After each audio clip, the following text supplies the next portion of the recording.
देखो, सबसे पहले मैं आपको ये बता दूं बेटा, कौन से 12th कौन से स्कूल से करा आपने? अच्छा, आप आए तो थे शायद। हाँ, तो आपके साथ वो नहीं आए? वो नहीं आएंगे? तो ऑनलाइन कर लेता आज।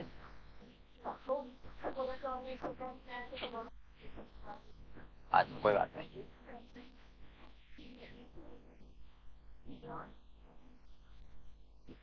देखो, अकाउंट्स में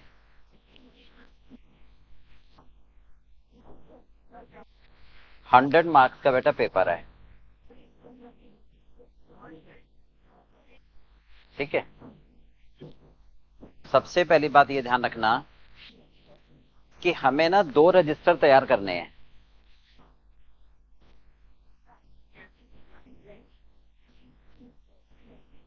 ठीक है। देखिए, मैंने आपको पहले भी शायद बताया था कि पास होना सबसे आसान है। ठीक है। बट हम, देखो, टू बी वेरी फ्रैंक, पहली गलती कई बार करते हैं कि हम गलत जगह कोचिंग ले लेते हैं। ठीक है। उससे नुकसान पता है क्या होता है? क्योंकि जब, देखो, प्रोफेशनल कोर्स में ना बगैर कोचिंग के थोड़ा सा पॉसिबल मुश्किल हो जाता है। और कोचिंग बच्चा एक बार लेता है। ठीक है। तो वो सोच समझ के लेनी चाहिए, चाहे यहां लो चाहे कहीं भी लो। मैं तो ये कहता हूं। ठीक है। जहां पर हमें, मतलब, कॉन्सेप्ट हमारे बुरी तरह क्लियर हो। क्योंकि सीए के पेपर में ना कॉन्सेप्चुअल अंडरस्टैंडिंग अगर मेरी स्ट्रांग है तो मैं पास कर जाऊंगा बड़े आराम से। और अगर कॉन्सेप्चुअल अंडरस्टैंडिंग मेरी वीक है तो फिर मुश्किल हो जाएगा। ये, मतलब, ऐसा नहीं मैं कह रहा कि पास ही नहीं होगा। एक केस में पास होगा तब कि बहुत अच्छी किस्मत हो और जो जो क्वेश्चन मैंने करे हुए हैं बस वही आ जाए। तो ऐसा नहीं हो सकता। ठीक है।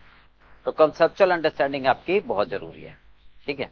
अच्छा, मैं क्या कह रहा हूं, 2 रजिस्टर आपको बनाने हैं। ठीक है। ये हमारी स्ट्रेटेजी है, इसको अच्छी तरह फॉलो करेंगे हम। एक बनाना है मुझे कॉन्सेप्ट का रजिस्टर, एक बनाना है प्रैक्टिकल क्वेश्चन आंसर का। समझ गए? ऐसा क्यों दिखाई दे रहा है ना? ऐसा क्यों? ऐसा इसलिए बेटा क्योंकि जो कॉन्सेप्ट का रजिस्टर होगा ना, हर टॉपिक के कॉन्सेप्ट उसमें कंसोलिडेटेड हो जाएंगे। और एग्जाम से पहले मैं वो रिवाइज बहुत अच्छी तरह कर सकता हूं। ठीक है। अगर सोचो उल्टा कि सारा एक ही रजिस्टर में मगअप हो, तो क्या होगा, मेरे पास टोटल मिलाकर 3-4 ऐसे ऐसे रजिस्टर हो जाएंगे, वो सारे सारे रिवीजन नहीं हो पाएंगे। और जब तक रिवीजन नहीं होगा कॉन्सेप्ट का, तो एक थॉट प्रोसेस होता है कि कहीं ना कहीं वीकनेस ना रह जाए। ठीक है। इसलिए दूसरा, क्वेश्चन आंसर का जब रजिस्टर बनाओगे ना, ठीक है, तो जैसे मैं आपको असाइनमेंट दूंगा अपनी बुक, ठीक है, उसके सारे क्वेश्चन होंगे क्लास में। आप एक राउंड पर तो सारे क्वेश्चन हो गए, है ना? फर्स्ट राउंड पर तो क्या हुआ, सारे क्वेश्चन हो गए। ठीक है। अब इसी में ना जब ये क्वेश्चन कर रहे होंगे, हम कोई भी टॉपिक लें, बिल ऑफ एक्सचेंज ले, फाइनल अकाउंट ले, पार्टनरशिप ले, तो करते करते मुझे समझ आ जाएगा कि जैसे मान लो कोई टॉपिक है, ठीक है, इस टॉपिक के मान लो 25 क्वेश्चन है। अब इन 25 क्वेश्चन में मुझे ये समझ आ जाएगा, ये 10 तो बहुत ईजी हैं, बस एक बार हाथ से निकल गए सफिशिएंट है। ठीक है। अब बाकी के 15 में मुझे समझ आ जाएगा कि ये 5 क्वेश्चन एवरेज है। ठीक है। Likely to be revise. ठीक है। और जो बाकी के 5 या 7 क्वेश्चन होंगे, ठीक है, ये 5-7 क्वेश्चन हो सकते हैं, ये वाले क्वेश्चन मैं फंस रहा हूं बार बार, है? तो इनको मैं रिवाइज करना चाहूंगा। मेरी बात समझ गए? इनमें कहीं ना कहीं झोल होता है। ठीक है। इसमें फंसने की संभावनाएं ज्यादा होती हैं। इन पर मैं हाथ किया स्टार लगवाता चलूंगा। ठीक है। राइट। ताकि एग्जाम वाले पीरियड में मैं 25 क्वेश्चन पर हाथ ना लगाऊं, है ना, मैं केवल उन क्वेश्चन पर हाथ लगाऊं जिन पर स्टार लगा हुआ है। आगे बात समझ, तो मेरी पूरी रिवीजन हो जाएगी। है ना स्ट्रेटेजी? देखो, मैं एग्जांपल देता हूं, मेरी बात दिमाग में बैठेगी क्या? घर में हम सवेरे रोज झाड़ू पोछा होता है, क्लीनिंग होती है। अब शाम को फोन आया कि कुछ गेस्ट घर पर आ रहे हैं, है ना, तो क्या मैं ये कहूंगा पूरे घर की सफाई कर दो? नहीं, मैं बस ये देखूंगा कि यहां गंदगी है ना, तो सिलेक्टेड पार्ट पे जहां गंदगी दिखाई दे रही है बस वो साफ कर दूंगा, है ये नहीं? तो वही बात चल रहे हैं कि एग्जाम से पहले वो सिलेक्टेड पार्ट देख लूंगा जिसमें मुझे फंसने की संभावना ज्यादा है और मैंने पहले ही अपना होमवर्क किया हुआ है। आगे बात समझ में? क्योंकि पढ़ने से ज्यादा बेटा स्ट्रेटेजी बहुत जरूरी है कि पढ़ना कैसे है, राइट? पढ़ता तो हर एक कोई है, फिर क्यों 100 में से 15 बच्चे पास होते हैं? कोई तो कारण होगा ना, लैक ऑफ स्ट्रेटेजी, कि वो पूरे 25 क्वेश्चन को हर बार करने की कोशिश करते हैं, फिर छूट जाता है। फिर लास्ट में क्या होता है सीए के एग्जाम में कि यार ये 2 टॉपिक छूट रहे हैं, ये छोड़ देते हैं, चलो, पता लगा उन्हीं में से 2 क्वेश्चन आ गए, है ना? ये मतलब, इसलिए मैं कहता हूं सीए में पास होना आसान भी है, मुश्किल भी है। आसान तब है जब स्ट्रेटेजी फॉलो करो, मुश्किल तब है जब कोई स्ट्रेटेजी फॉलो नहीं करो। समझ गए बात? ये है मेन, ठीक है? चल, अब मैं सबसे पहले टॉपिक शुरू करता हूं अपना। ये बेसिक है मेरा, कैपिटल एंड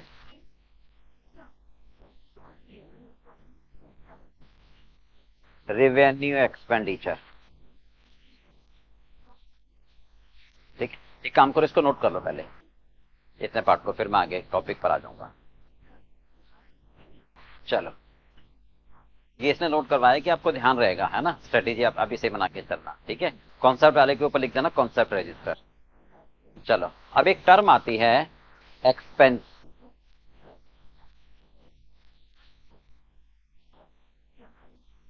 ठीक है?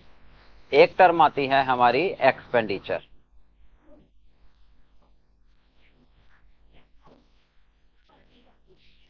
ठीक है? दोनों में कोई फर्क होता है? होता है? सोचो क्या फर्क होता है दोनों? हाँ, इसका मतलब होता है खर्चा, इसका मतलब होता है व्यय, ठीक?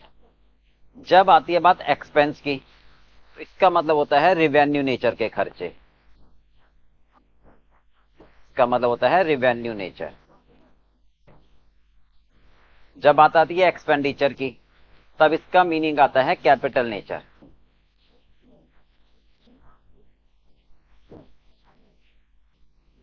राइट, ये दोनों में फर्क आता है। अब ध्यान से देखो, एक मिनट, मैं एक एग्जांपल दे रहा हूं।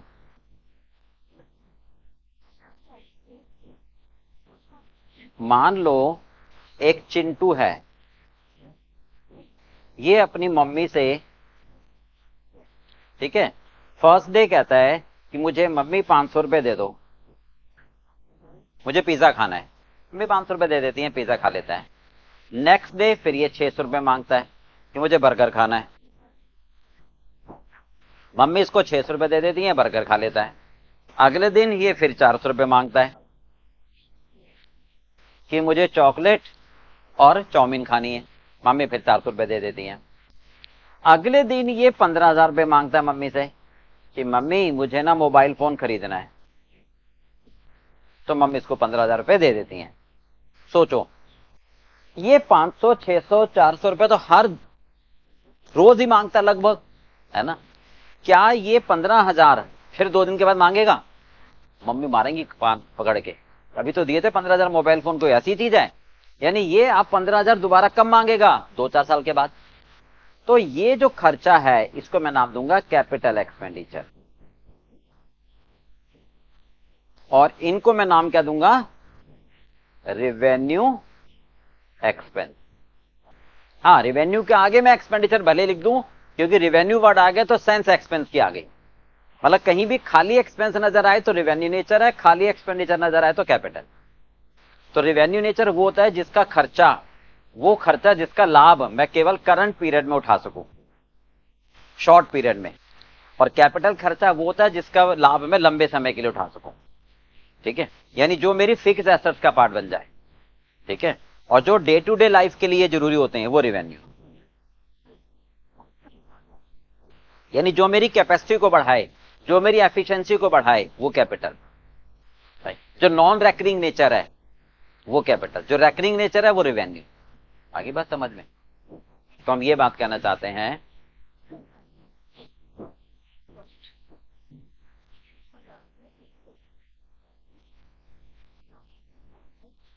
Revenue nature, capital nature. जो रेकरिंग नेचर के खर्चे होते हैं, राइट भाई, जो डेली होते हैं, डे टू डे, राइट, जिनका बेनिफिट मैं केवल करंट ईयर में उठा सकूं,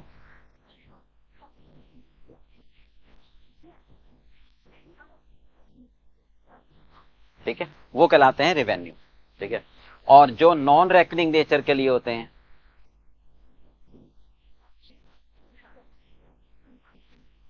ठीक है, जिनका बेनिफिट मैं लॉन्ग टर्म के लिए उठा सकूं, लॉन्ग टर्म बेनिफिट, यानी 1 साल से ज्यादा, वो कैपिटल खर्चे कहलाते हैं। ये हमेशा बैलेंस शीट के एसेट साइड में दिखाते हैं, और ये हमेशा प्रॉफिट और लॉस की डेबिट साइड में दिखाते हैं। ये हमारी कैपेसिटी को बढ़ाते हैं, ये हमारी कैपेसिटी को बढ़ाते हैं, यानी एफिशिएंसी को इंक्रीज करते हैं।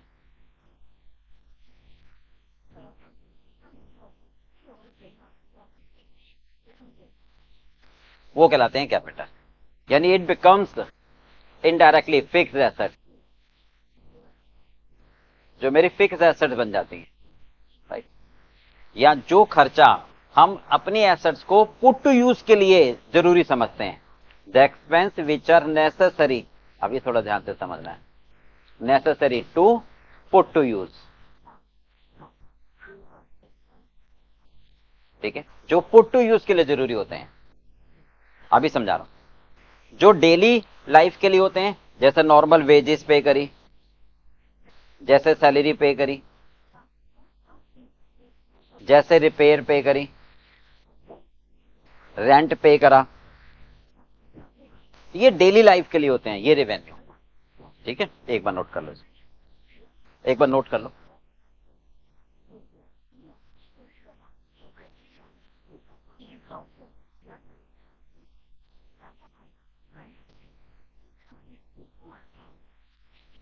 अच्छा, अभी रहने दो, नोट कर लो, मैं आपको प्रिंट आउट दे दूंगा, छोड़ो, टाइम वेस्ट होगा। समझ में आ गया ना इतना? अब मैं एग्जांपल दे रहा हूं, इसका मीनिंग समझा रहा हूं, पुट टू यूज क्या चीज है। ठीक है, देखो, मैंने कोई कार खरीदी, अभी सारे एग्जांपल दे रहा हूं, दिमाग में बैठाते चले जाना।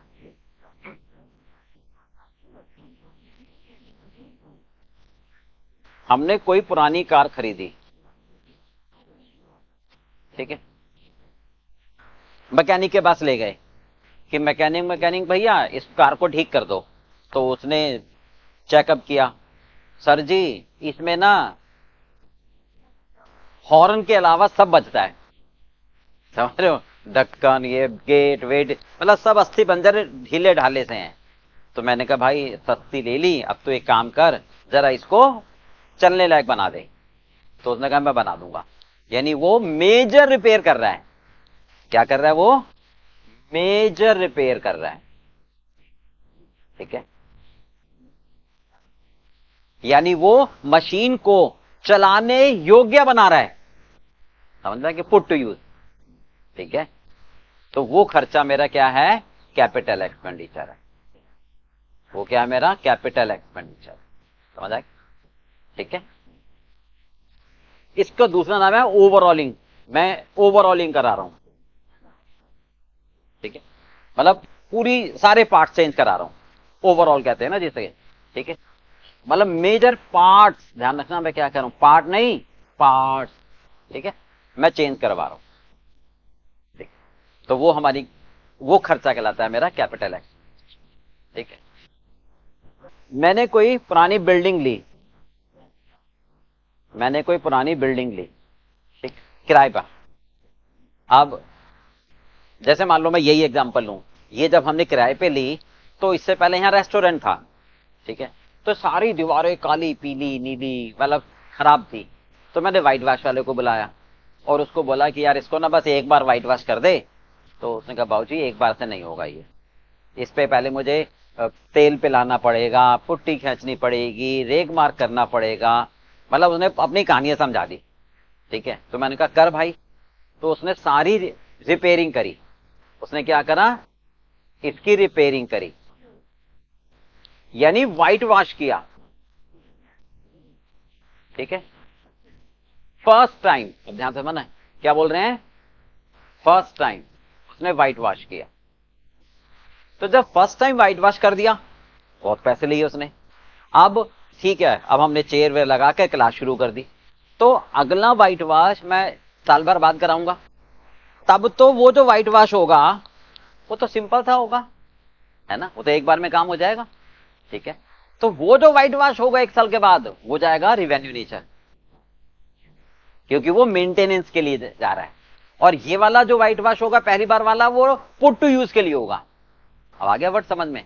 तो ये कहलाएगा कैपिटल एक्सपेंडिचर, ये कहलाएगा मेरा कैपिटल एक्सपेंडिचर।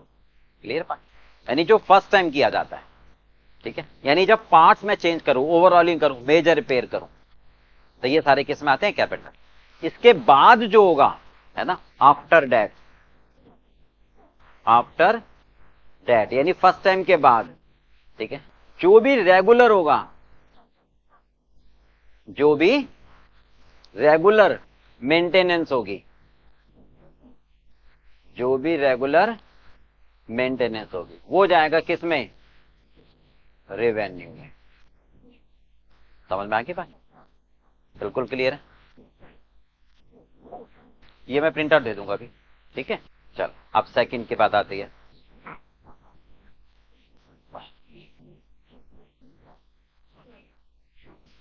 हमारा स्कूटर देखा आपने, स्कूटी, ठीक है।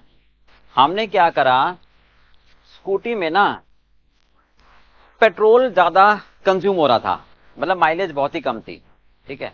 मतलब 1 लीटर तेल डलवाया, मुश्किल से 10, 12, 15 किलोमीटर गए, खत्म। तो हमने मैकेनिक के पास दिखाया इसको कि मैकेनिक भैया इसको देखो जरा क्या दिक्कत है। उसने देखा उसमें ना एक जेट होता है, क्या होता है, एक जेट, ठीक है। उसने देखा कि जेट का जो मुंह है ना वो बहुत चौड़ा है। तो जेट का काम क्या होता है, पेट्रोल इंजन से पेट्रोल को लेकर और जो इंजन है उसमें डालना, ठीक है। तो जब जो ज्यादा मुंह होगा तो ज्यादा पेट्रोल जाएगा वो। तो उस भाई ने, मैकेनिक ने, इस जेट को चेंज कर दिया, छोटे मुंह वाला लगा दिया। तो इससे क्या होगा, माइलेज बढ़ गई, यानी एफिशिएंसी मेरी बढ़ गई। तो एफिशिएंसी अगर बढ़ गई तो मुझे फायदा लंबे समय तक होगा। ये मेरा कौन सा खर्चा है, कैपिटल। समझ आ गई बात। तीसरी बात, नेचर ऑफ बिजनेस,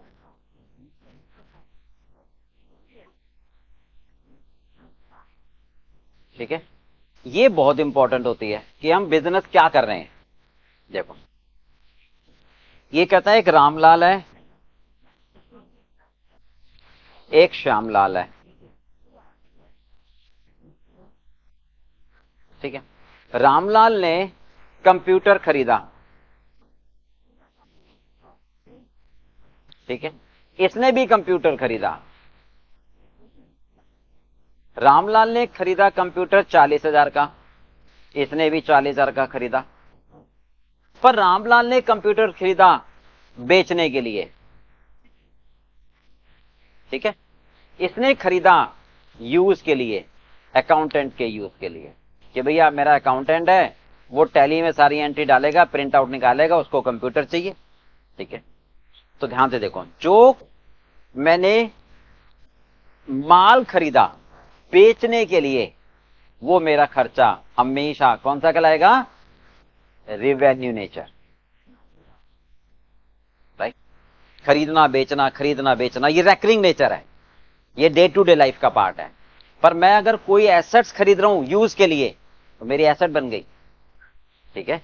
तो वो मेरा कौन सा खर्चा है, मैं अपनी बैलेंस शीट में दिखाऊंगा, डेट इज कैपिटल एक्सपेंडिचर। समझ आ गई बात। तो जैसे चेयर है, मैं अपने इंस्टीट्यूट के लिए खरीद रहा हूं, बच्चे यहां बैठेंगे तो मेरी एसेट्स है, ये कैपिटल एक्सपेंडिचर है। अगर मैं इसी का बिजनेस कर लूं, चेयर खरीदूं बेचूं खरीदूं बेचूं, तो वो मेरा रेवेन्यू नेचर का खर्चा। समझ में आ गई बात। ये चौथा, अगर हम कोई बिल्डिंग खरीदते हैं, अगर हम कोई बिल्डिंग खरीदते हैं, ठीक है, तो गवर्नमेंट को भी पैसे देने होते हैं, स्टाम्प ड्यूटी। ठीक है, अगर मैं कोई बिल्डिंग खरीद रहा हूं,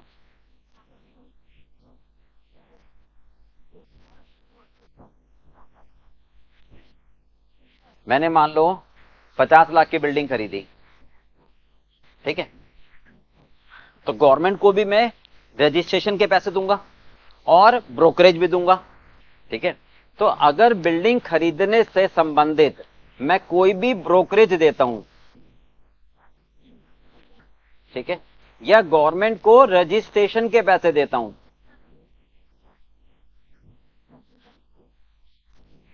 ठीक है, तो ये दोनों भी बिल्डिंग के कॉस्ट का पार्ट बनते हैं। तो ये कौन सा, ये क्या कहलाता है हमेशा, कैपिटल एक्सपेंडिचर। राइट, मजा की बात।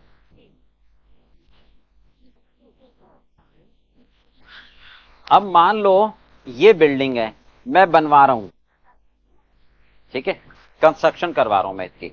अब देखा होगा जब बिल्डिंगें बन रही होती हैं तो उसके आगे ना कई बार टेम्परेरी शेड बने होते हैं, मजदूरों के रहने की झोपड़ियां होती है ना, जिसमें मजदूर रहते हैं, शाम को चूल्हा जलाते हैं, सो जाते हैं, फिर सवेरे अपना वही बिल्डिंग में बनाने के लिए मजदूरी करने चले जाते हैं, है ना। तो इनकी कॉस्ट आती है अच्छी खासी, ठीक है, क्योंकि इनके ऊपर टीन शेड डले होते हैं। ठीक है, जब ये बिल्डिंग बन जाती है तो ये जो शेड होते हैं ये हटा दिए जाते हैं, है ना, तो इनको बोलते हैं टेम्परेरी शेड। इन्हें क्या बोलते हैं हम, टेम्परेरी शेड, है ना। यानी इनको रिमूव, टेम्परेरी का मतलब इनको रिमूव कर दिया जाता है, टू बी रिमूव। ठीक है, जब बिल्डिंग बन जाती है, आफ्टर कंस्ट्रक्शन ऑफ बिल्डिंग।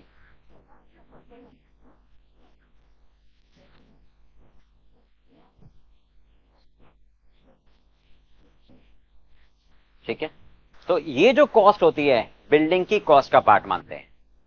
ठीक है, तो इनको क्या बोलते हैं हमेशा, कैपिटल एक्सपेंडिचर। इन्हें क्या बोलते हैं हम, कैपिटल है। समझ आ गई बात, आ रहा है समझ में। अभी तक मैंने क्या बताया, कोई भी, मैंने पुरानी स्कूटी खरीदी, पुरानी कार खरीदी, पुरानी बिल्डिंग ली, उसकी फर्स्ट टाइम रिपेयर करा रहा हूं, फर्स्ट टाइम वाइट वॉश या first time major repair, overhauling, या कुछ ऐसे पार्ट चेंज करा रहा हूं जो पार्ट्स हैं, तो वो कैपिटल एक्सपेंडिचर। उसके बाद नॉर्मल जो मैं कार की सर्विस कराऊंगा तो वो बस कूलेंट चेंज करेगा, पानी से धो देगा, वो रेवेन्यू में आएगा। ठीक है, नेचर ऑफ बिजनेस, अगर कोई सामान खरीद रहा हूं बेचने के लिए तो रेवेन्यू, यूज के लिए तो वो कैपिटल। ठीक है, टेम्परेरी शेड बने होते हैं वो कैपिटल, बिल्डिंग खरीद रहा हूं उससे संबंधित खर्चे जो होते हैं वो बिल्डिंग की कॉस्ट का पार्ट होते हैं, कैपिटल। ठीक है ना, इतना मतलब, देखो मैं ज्यादा नहीं कहूंगा, मेरे हिसाब से अगर पूरा पढ़ लोगे आप, अकाउंट्स में से 100 में से 99 नहीं आएंगे, 100 ही आएंगे, गारंटी है। ठीक है, क्योंकि मेरी कवरेज पूरी होगी ना। समझ गए, अब ये याद हो गए, रिवाइज करोगे तो कैसे गलत हो जाएंगे एग्जाम में, बताओ। ठीक है, ये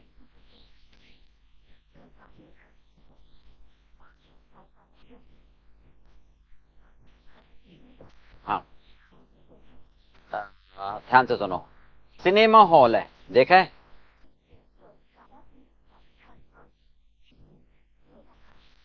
ये मेरा सिनेमा हॉल है। अब अभी ना एट प्रेजेंट एक एंट्री यहां पर है, ठीक है, एक एंट्री यहां पर है और एक एंट्री यहां पर है। ठीक है, 3 एंट्रियां हैं। गवर्नमेंट ने एक नोटिफिकेशन जारी कर दिया, सुनो सुनो सुनो सभी सिनेमा हॉल वाले, जिनकी भी 3 एंट्रियां हैं, ठीक है, 2 एंट्री और बनाए, 2 एंट्री और बनाए, ठीक है, तो मुझे पालन करना पड़ेगा। तो इन 2 एंट्री का खर्चा जो होगा, ठीक है, सोच के बताओ, कैपिटल है या रेवेन्यू? क्यों? दीवार तोड़ूंगा, गेट लगाऊंगा, यहां से लोग आएंगे जाएंगे,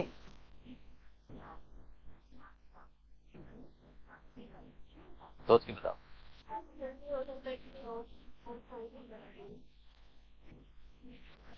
फाइनल बताओ। नहीं ना, रेवेन्यू खर्चा है। कारण, अब सुनो ध्यान से, ऐसे क्वेश्चन ज्यादातर एग्जाम में आते हैं जो फंसे हुए हों, ठीक है। रेवेन्यू खर्चा इसलिए है क्योंकि, ध्यान से सुनो जरा, ये तो 3 एंट्री थी ना, ये परमानेंट है, ठीक है, ये जब बिल्डिंग बनाई तभी बन गई, है ना। अब गवर्नमेंट ने रूल निकाल दिया कि 2 एंट्री और बना दो, समझ गए बात। मुझे पता है यार ये 3 एंट्रियां सफिशिएंट है, ठीक है, ये गवर्नमेंट ज्यादा से ज्यादा 5 साल की है ना, और 2 साल हो चुके, बीच में कभी भी इसका नियम चेंज हो जाएगा, समझ गए बात। तो गवर्नमेंट की पॉलिसी की वजह से मैं ये निकाल रहा हूं, जब गवर्नमेंट चेंज होगी तो ये फिर बदल दी जाएंगी, तो ये शॉर्ट पीरियड के लिए कहा जाता है। तो इसका रीजन क्या आया? गवर्नमेंट पॉलिसी, ठीक है। रेवेन्यू का रीजन क्या आ रहा है? ड्यू टू गवर्नमेंट पॉलिसी, समझ गए। यहां ज्यादातर बच्चे कैपिटल लिख के आएंगे क्योंकि वो कहते एक ही बार तो तोड़ दिया है, नहीं, जब गवर्नमेंट बदलेगी वो फिर कह देंगे इतनी जरूरत नहीं है। क्योंकि देखो पता क्या है, जब 3 मुझे पता है परमानेंट है, थोड़ी गहराई में जाते हैं, जब 2 उनकी वजह से खोलूंगा तो पता है क्या, 2 मुझे स्टाफ और लगाने पड़ेंगे बेफालतू में, है ना।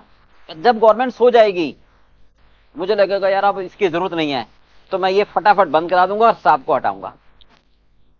तो ये फॉर द टाइम बीइंग है, समझ गए। क्योंकि अगर शुरू में बन जाते तो कैपिटल होते, फिर वो हमेशा के लिए है, इसलिए रेवेन्यू। आगे समझ में बात। तो ये ध्यान रखने की चीज है, कॉन्सेप्चुअल, ठीक है, राइट। चलो, अच्छा, एनी एक्सपेंस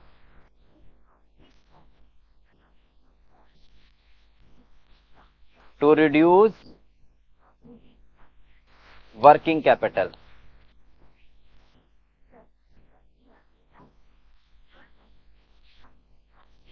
ठीक है, मतलब मेरी वर्किंग कैपिटल है, वर्किंग कैपिटल समझते हैं ना, उसको कम करने के लिए मैं कोई खर्चा कर रहा हूं, ठीक है। तो सबसे पहले बात तो समझे होता क्या है ये, ठीक है, ध्यान दो। वर्किंग कैपिटल का मतलब क्या होता है कि मेरे पास मैनुअल मशीन है, मेरे पास जैसे क्या है, मैनुअल मशीन है ना, तो इस पर मुझे 10 वर्कर लगाने पड़ते हैं, ठीक है। अब मैंने क्या करा, इसमें ना मैनुअल के साथ में एक ऑटो पार्ट लगा दिया, ठीक है। तो अब कुछ कुछ पार्ट ऑटो लगने की वजह से, अब 10 लेबर की वजह से मेरे पास 6 लेबर की आवश्यकता है, यानी 4 लेबर के पैसे बच गए, वर्किंग कैपिटल बच गई। पर क्या करना पड़ा उसकी जगह, है ना। तो इस पार्ट की वजह से मेरे पैसे हमेशा के लिए बचे। कौन सा खर्चा हुआ? आगे बस समझ, ठीक है ना। तो ये एक्सप्लेनेशन सब दिमाग में आ जाएगी ना। वर्किंग कैपिटल का मतलब जैसे मैनुअल मशीन, उसकी जगह मैं ऑटोमेटिक मशीन चला दूं तो मेरे वर्किंग जो लेबर है वो कम हो जाएंगे, क्योंकि मशीन खुद काम करेगी, है ना। भाई मान लो घर में एक मैनुअल मशीन है कपड़े धोने वाली, तो मैं कपड़े डालता हूं, है ना, फिर धुलते हैं, फिर मैं निकालता हूं, फिर सुखाता हूं, फिर प्रेस करता हूं, तो लेबर का टाइम लगता है। अब अगर मैं ऑटोमेटिक वॉशिंग मशीन ले आऊं तो वो धोएगी भी, सुखाएगी भी, प्रेस भी करके देगी, तो मेरी वो वाले लेबर बच जाएंगे, है ना। तो यानी मेरे पास मैनुअल मशीन से ऑटोमेटिक मशीन पर आने में जो खर्चा होगा कैपिटल है। आगे बताऊंगा, क्लियर है ना? ये है। क्योंकि क्या एग्जाम्पल से समझेंगे ना तो कहानी समझ आएगी। ठीक है,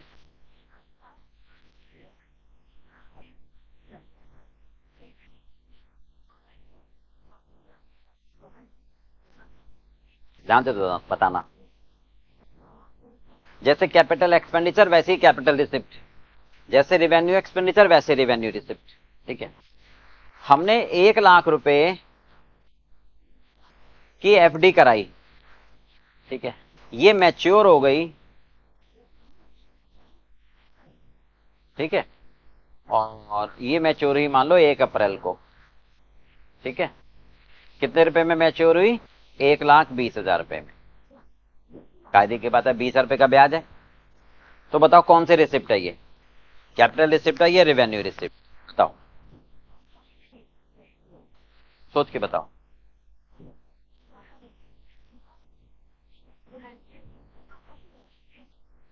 नहीं, ध्यान से देखो, जो एफडी है ना, इसमें दो एलिमेंट है।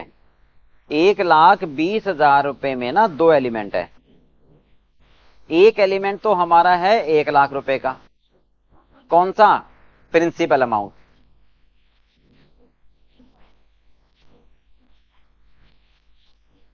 और 20,000 रुपए का कौन सा है? ब्याज का। समझ गए? तो जो प्रिंसिपल अमाउंट है वो तो मैंने दिया और वापस आया, ये कैपिटल रिसिप्ट है।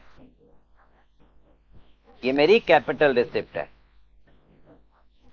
समझ गए? वन टाइम होगी ना। ठीक है, जो ब्याज है ना, जैसी मैंने 1 लाख रुपए एफडी कराई मान लो 1 अप्रैल 23 को। ठीक है, तो ब्याज डे बाय डे एक्रूड होगा। ब्याज क्या होगा? डेली एक्रूड होगा। एक्रूड समझ गए? उपार्जित, कमा लूंगा, पर मिलेगा मुझे ड्यू डेट पर, है ना? तो जो डे बाय डे आ रहा है तो वो रिवेन्यू नेचर हो गया ना, है ना? एक्रूड वर्ड में समझा देता हूं। जैसे मान लो मैंने एक अकाउंटेंट रखा। ठीक है, उसको मैंने 30,000 रुपए दिए सैलरी के। ठीक है, और उसको रखा मैंने 1 मार्च को। ठीक है, यानी 1,000 रुपए पर डे हो गए। ठीक है, तो अब 2 मार्च को वो कहेगा मैंने 1,000 रुपए कमा लिए। 3 मार्च को 2,000 रुपए कमा लिए, है ना? 4 मार्च को तो 1,000 रुपए पर डे एक्रूड हो रहे हैं। पर डे एक्रूड हो रहे हैं, कमा रहा है वो। पर वो ये तो नहीं कह सकता कि 10 मार्च को सर जी 10,000 रुपए दे दो। नहीं कह सकता, क्योंकि ड्यू नहीं हुए ना। समझ गए? तो ये डे बाय डे एक्रूड हो रहे हैं, तो ये रेवेन्यू नेचर के हैं। अच्छा, एक चीज और समझ लो, ड्यू कब होंगे उसके? ड्यू कब होंगे? हाँ जी, ड्यू होंगे 7 अप्रैल को। सैलरी है। ठीक है, एक्रूअल खत्म होगा 31 मार्च को। ठीक है, पर सैलरी हमेशा ड्यू होती है ड्यू डेट पर, और ड्यू डेट आती है 7 तारीख। 7 तारीख से पहले उसका लेने का अधिकार नहीं होगा। समझ आ गई बात? तो इसका मतलब हम कहते हैं ड्यू ड्यू डेट पर, और एफडी की अमाउंट कब ड्यू होगा? उसकी ड्यू डेट पर। ठीक है, ये मतलब क्लियर हो गया? तो यानी जो ब्याज है वो डेली एक्रूड हो रहा है, तो ये होगा रेवेन्यू नेचर।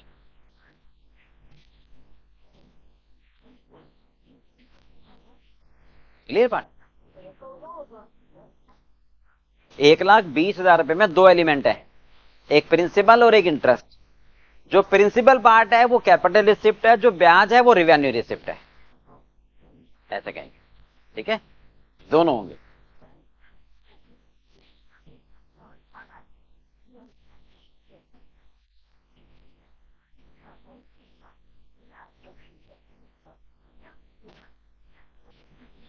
हमने 10,000 रुपए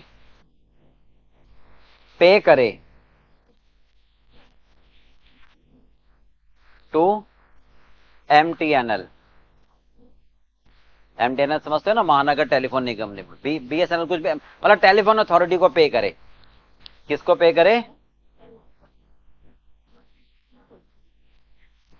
telephone authority.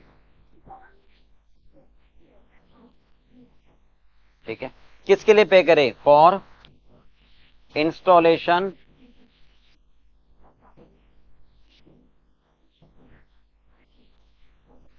Of landline phone.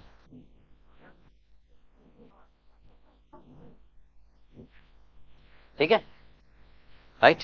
भाई मेरे घर में लैंडलाइन फोन लगा दो और ये 10,000 रुपये ले लो। उन्होंने 10,000 रुपये लिए, मेरे घर में आके फोन लगा दिया। बताओ क्या है ये? सोच के बताओ क्यों? हम्म, चलो मैं समझाता हूं क्या होता है। मतलब आईसीआई ना ये मान के चलता है कि बच्चे को थोड़ा सा व्यवहारिक ज्ञान होना चाहिए। जय देखो क्या होता है, अच्छी तरह समझना। बीएसएनएल मतलब टेलीफोन अथॉरिटी,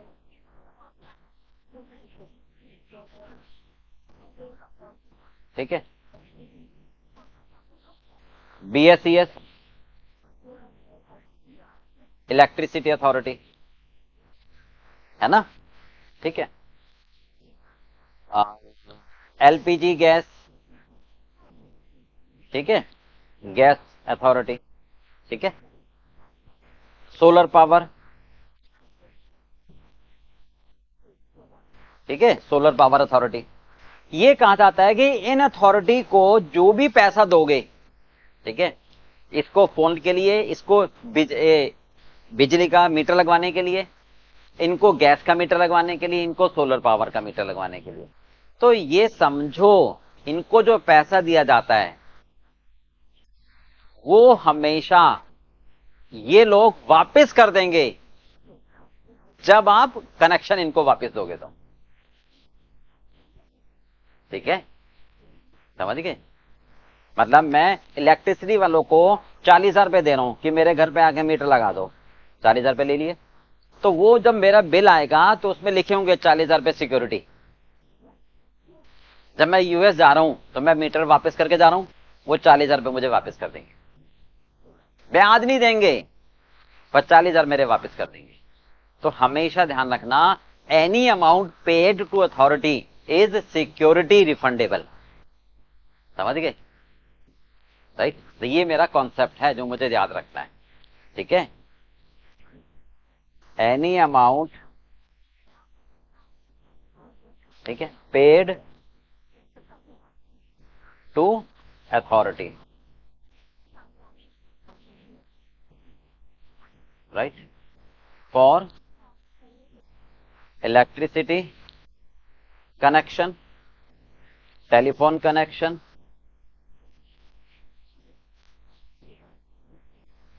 गैस कनेक्शन,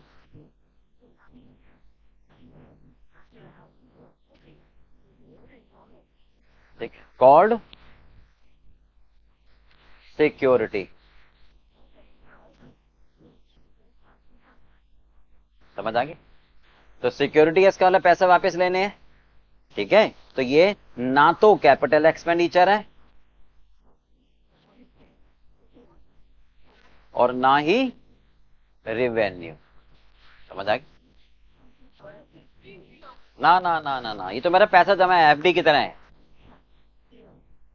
ठीक है, ये तो मैंने जमा कराया, वापस मिल जाएगा भाई। तो ये मेरा एक्सपेंडिचर नहीं है कोई भी, तो बस मेरी क्या है, ये एसेट्स है। It just an asset, it just an asset.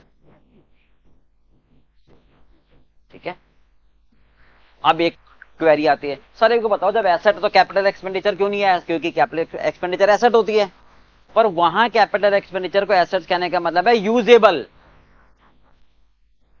Machine है, यूज कर रहे हो, घिस रहे हो, घिसावट है ना, ये घिस थोड़ा ना रही है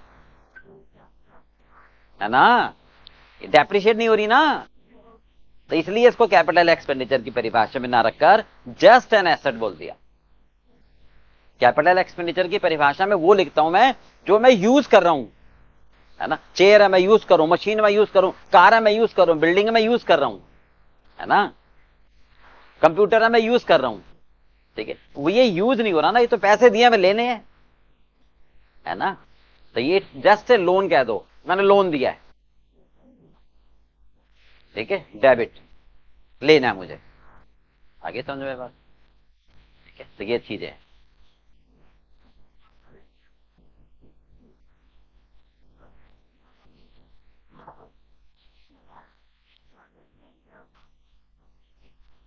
समझ आ रहा है।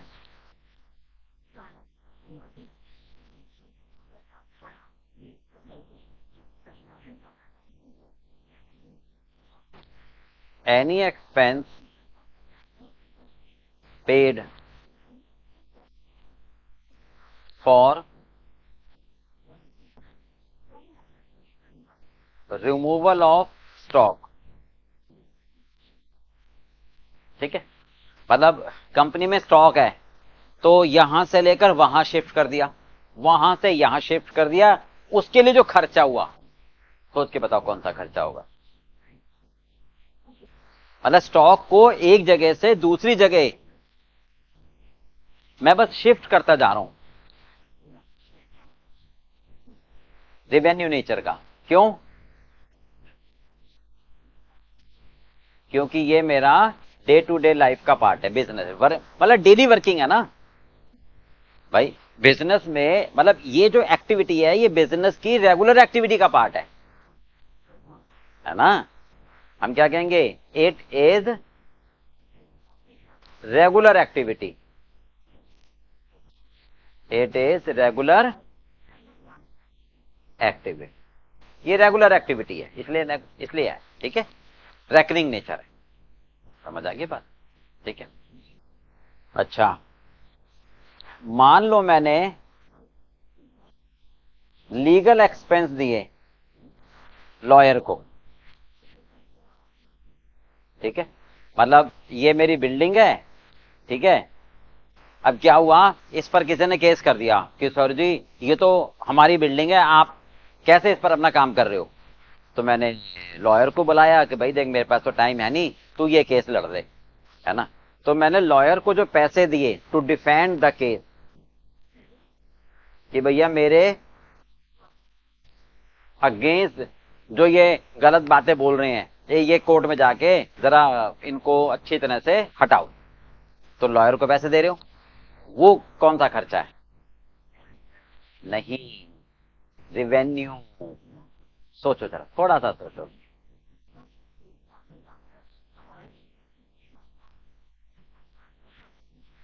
ठीक है।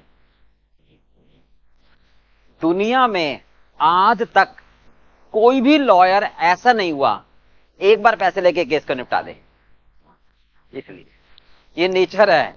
वो हमेशा क्या करेगा, तारीख पर तारीख पर तारीख।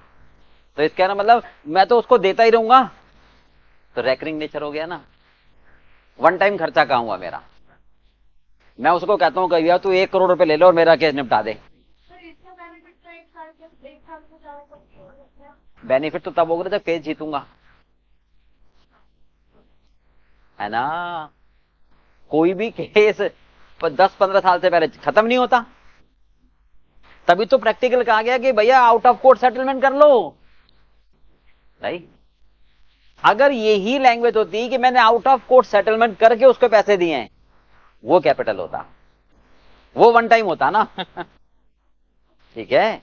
लॉयर को पैसे एक बार नहीं जाएंगे, वो तो आपका घर खाली कर देगा। नहीं, हर तारीख पर पैसे पैसे लेगा। वो लॉयर की तो फितरत होती है कि भाई, ठीक है। तो ये इसलिए रेवेन्यू, समझ में आ गई, ठीक है ना। रीजन जाएगा रेकरिंग नेचर।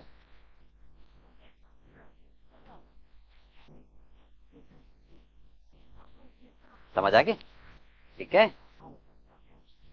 अच्छा, सिंपल सा, अगर हमने कोई मशीन खरीदी, ठीक है, मैंने कोई मशीन परचेज करी, ठीक है, उसके इंस्टॉलेशन की मैंने वेजेस पे करी,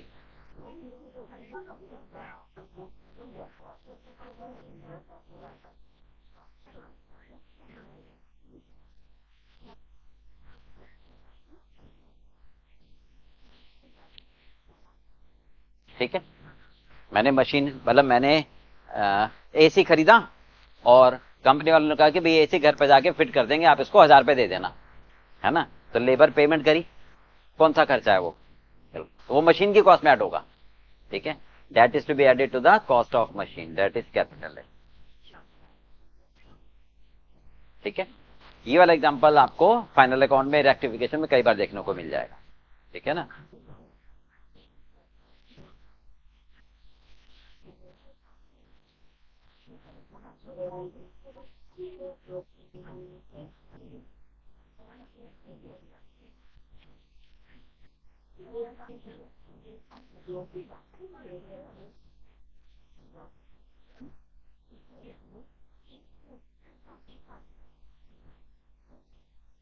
अच्छा, मैं एक लिख रहा हूं।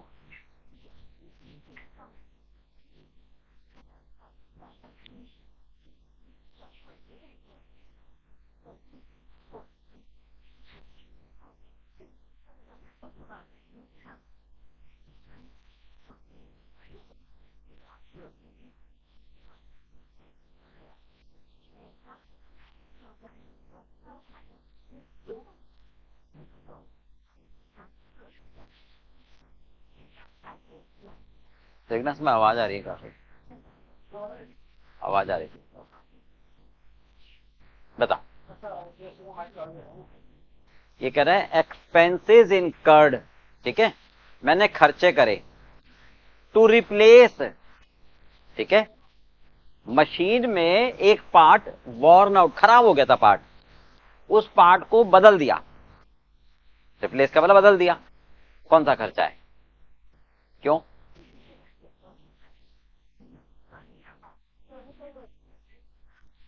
सुनो, ये पार्ट है यानी एक पार्ट, ठीक है, इसलिए रेवेन्यू है। रीजन मुझे लिखना नहीं तो मार्क्स नहीं मिलेंगे। Due to only one part, क्योंकि जब भी रेगुलर मैं मशीन को रिपेयर के लिए भेजूंगा एक आध पार्ट तो वो सर्विस में चेंज करेंगे ही, ठीक है, क्योंकि ये रेकरिंग नेचर है, क्योंकि ये रेकरिंग नेचर है। अब मान लो ये पार्ट की जगह क्या लिख दे, पार्ट्स लिख दे, समझ गए, है ना। अब सारी सिचुएशन बदल गई, पार्ट्स का मतलब ओवरऑलिंग, है ना, यानी घर के सारे बदल डालूंगा, ये ऐसा हर बार तो नहीं होगा। ये कौन सा हो जाएगा, एस लगाते ही चेंज हो गया, क्योंकि ये नॉन रेकरिंग हुए।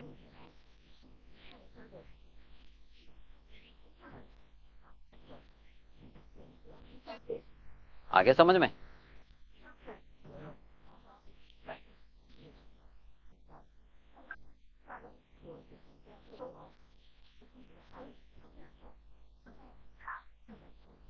देखना क्वेश्चन नंबर फर्स्ट देखो सर,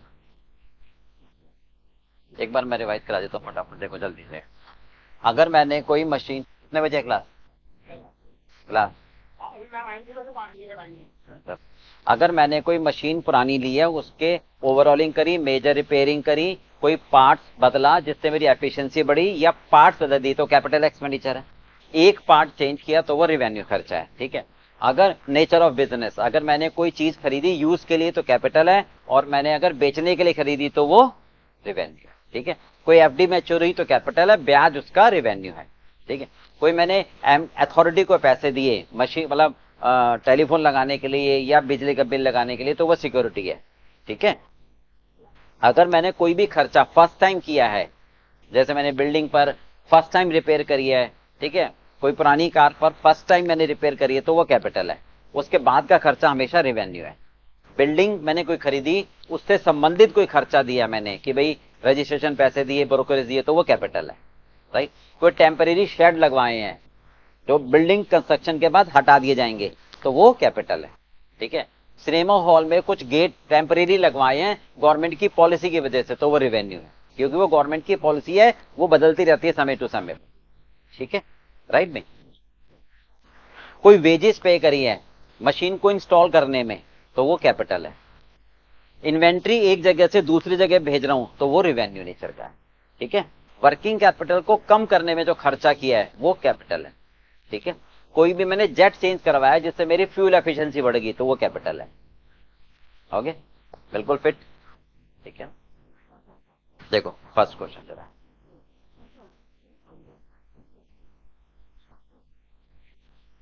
ये कहता है state with reason whether the following system are true और false. Overall expense of second hand machine purchase are revenue, false है बिल्कुल, क्योंकि पुट टू यूज का है। Money spend to reduce working capital, revenue, false है। Working capital को कम करना मतलब मैनुअल मशीन से ऑटोमेटिक मशीन पर आना, कैपिटल एक्सपेंडिचर है। Legal fees paid to acquire property, है ना, कैपिटल, सही है। ये रजिस्ट्रेशन पैसे जो दिए बिल्डिंग खरीदने के।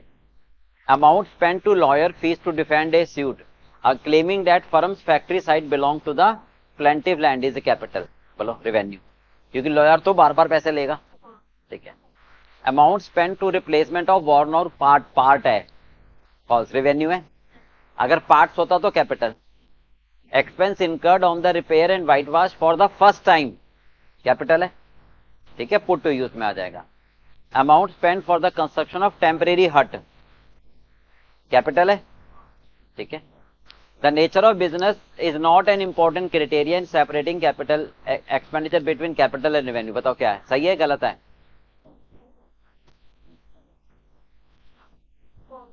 क्योंकि अरे नेचर ऑफ बिजनेस तो इंपॉर्टेंट क्राइटेरिया है कि मैं यूज के लिए खरीद रहा हूं या फिर बेचने के लिए। बेचने के लिए खरीद रहा हूं तो रेवेन्यू, यूज के लिए खरीद रहा हूं तो वो capital. Expenditure incurred for major repair, capital है, ठीक है, समझ में आ गए। Second, 1000 paid for the removal of inventory to the new site, revenue है, क्योंकि इधर से उधर, उधर से इधर, है ना। Rings and piston of engine were changed at a cost of 5000 to get fuel efficiency. Money paid to Mahanagar Telephone Nigam Limited for installation of telephone, security है, कोई भी खर्चा नहीं है, सिक्योरिटी अमाउंट है ये। Factory shed was constructed 1 lakh रुपए, ठीक है। 5000 had been incurred in construction of temporary hut for storing the building material, कौन सा है, कैपिटल है।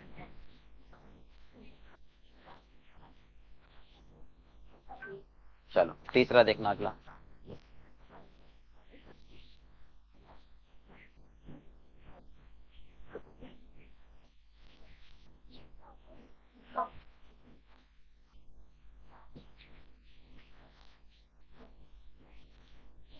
Bestech solution buy and sell computer as a part of business.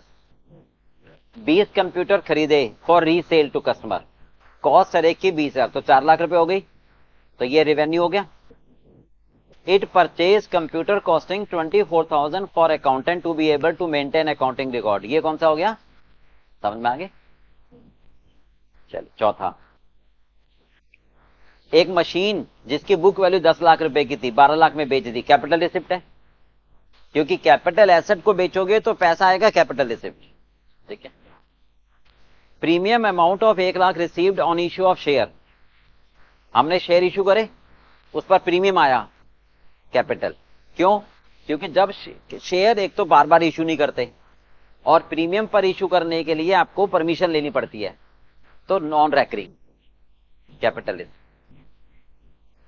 Amount of 20,000 received from sold goods in cash, revenue receipt है, माल बेचना daily activity का part है। Amount of 5 lakh received on the maturity of fix deposit from bank, interest 40,000 रुपए received in addition to the maturity amount of, बताओ capital. चल ठीक, समझ आ गया ना बिल्कुल। आप बताओ अगला,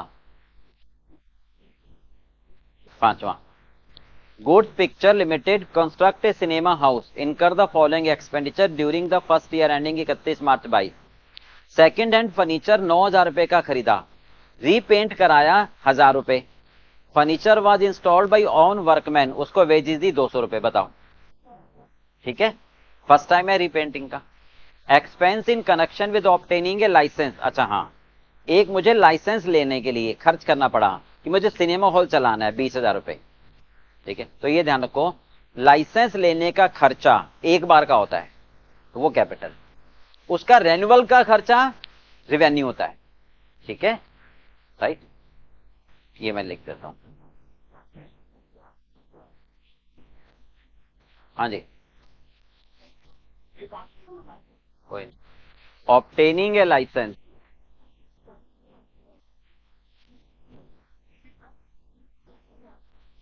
ऑब्टेनिंग ए लाइसेंस, ये हमेशा क्या कहलाता है, कैपिटल।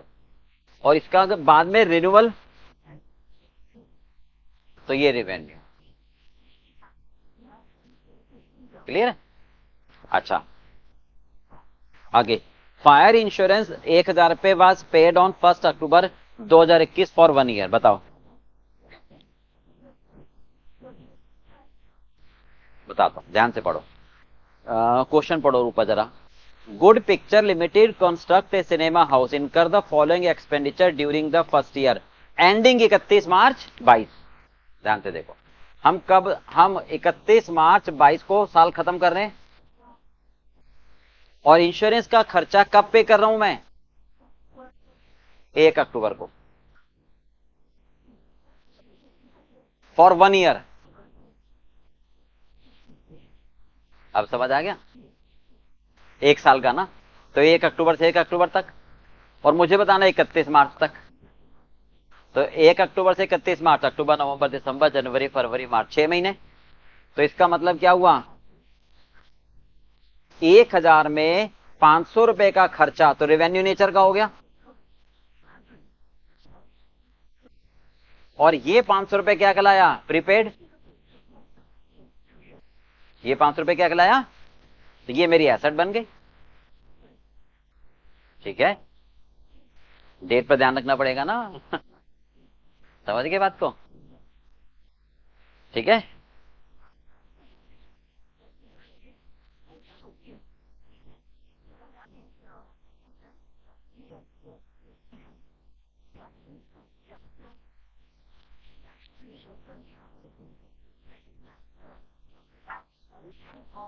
हाँ, आगे,